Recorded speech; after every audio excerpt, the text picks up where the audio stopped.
ఈనాడు వాక్య పరిచర్యకు మిమ్మల్ని అందరినీ ప్రేమతో ఆహ్వానిస్తున్నాం. మత్తయి సువార్త 4వ అధ్యాయము 1వ వచనము నుంచి 11వ వచనం వరకు. అంతటా యేసు సైతానుచే శోధింపబడుటకై ఆత్మ వలన ఎడారికి కొనుపోబడెను. 40 రేయింబవళ్ళు ఉపవాసంతో గడిపిన పిదప ఆయనకు ఆకలిగొనెను. అంతటా సైతాను ఆయన వద్దకు వచ్చి, నీవు దేవుని కుమారుడు అయినచో ఈ రాళ్లను రొట్టిగా మార్చినట్లు అనుమతినిమ్ము అని అనెను. మానవుడు కేవలం రొట్టె వలననే జీవింపడు, కానీ దేవుని నోటి నుంచి వచ్చు ప్రతి మాట వలన జీవించును అని వ్రాయబడి ఉన్నది అని యేసు ప్రత్యుత్తరమిచ్చారు.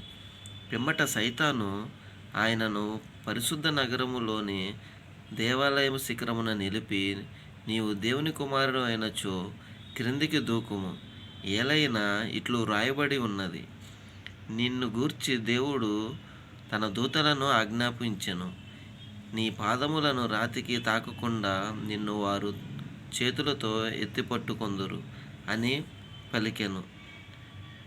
అందుకు యేసు, ప్రభువైన నీ దేవుని నీవు శోధింపరాదు అని లేఖనం రాయబడి ఉన్నది కదా అని పలికెను.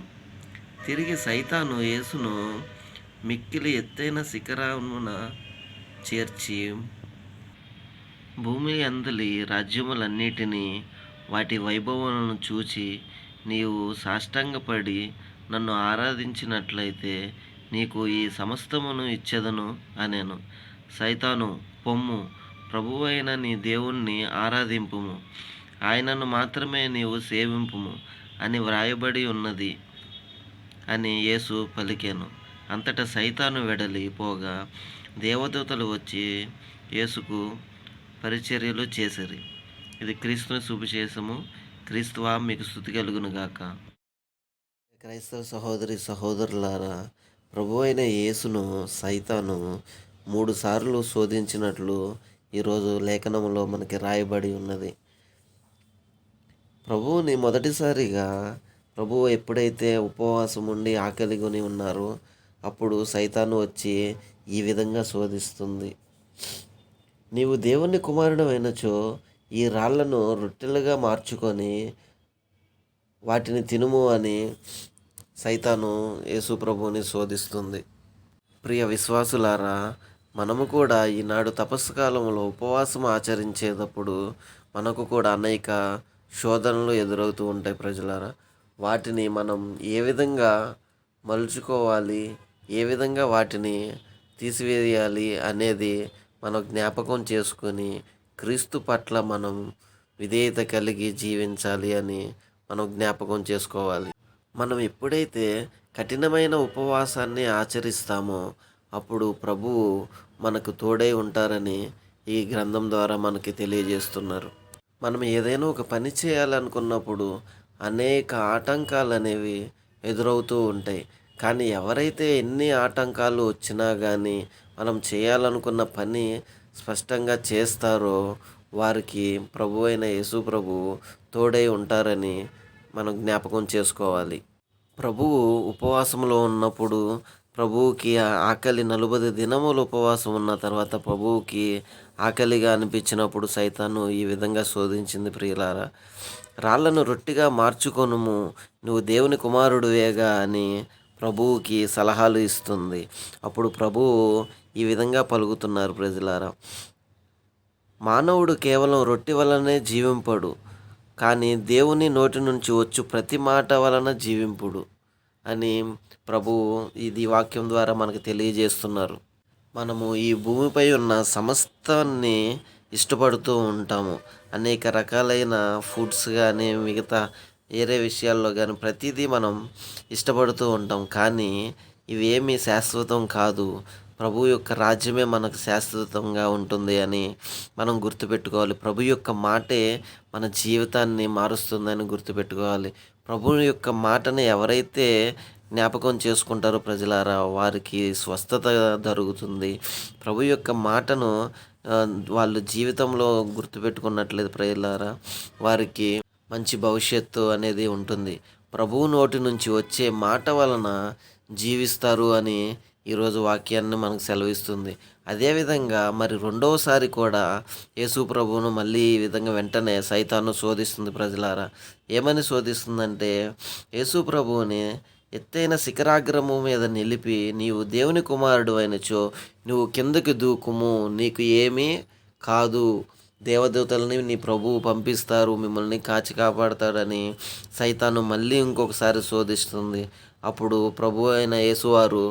ప్రభువైన నీ దేవునిని శోధింపరాదు అని లేఖనము రాయబడి ఉన్నది కదా అని యేసువారు సైతానుని హెచ్చరించినా సరే సైతాను వెడలిపోక మరి ఒకసారి మూడవసారి కూడా యేసు ప్రభువుని సైతాను శోధిస్తుంది ప్రజలారా.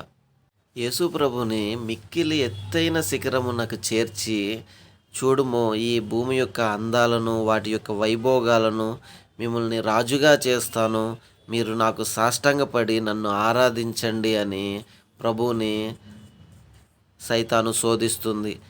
యేసు ప్రభు వారు సైతానుకి సాష్టాంగ నమస్కారం చేయాలి అని సైతాను ఇష్టపడుతుంది అని ఇక్కడ తెలియజేస్తుంది. అప్పుడు సైతానుని యేసు ప్రభు వారు కోపంతో, సాతాను పొమ్ము అని యేసు ప్రభు సాతానుని గట్టిగా గద్దించడం జరుగుతుంది. దానితో సైతాను అక్కడ నుంచి వెడలిపోతుంది.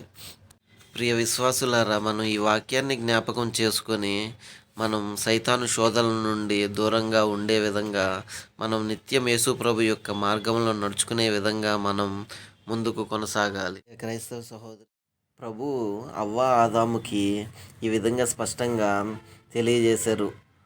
ఏమనంటే, కొన్ని ఫలాలు మాత్రమే మీరు భుజించండి, వాటిని మాత్రమే మీరు తిని మీ జీవితాన్ని కొనసాగించండి అని ప్రభువారు చెప్పారు. కొన్ని ఫలాలు తినొద్దని ప్రభువు హెచ్చరించారు.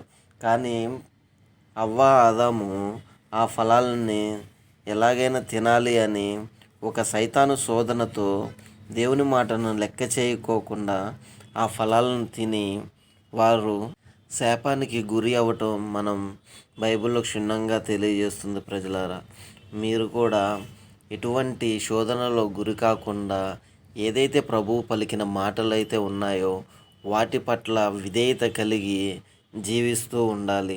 శోధనలోకి వెళ్ళకోకుండా నిత్యం మనం దేవుని యొక్క వాక్కును చదువుకుంటూ మనం ముందుకు కొనసాగాలి.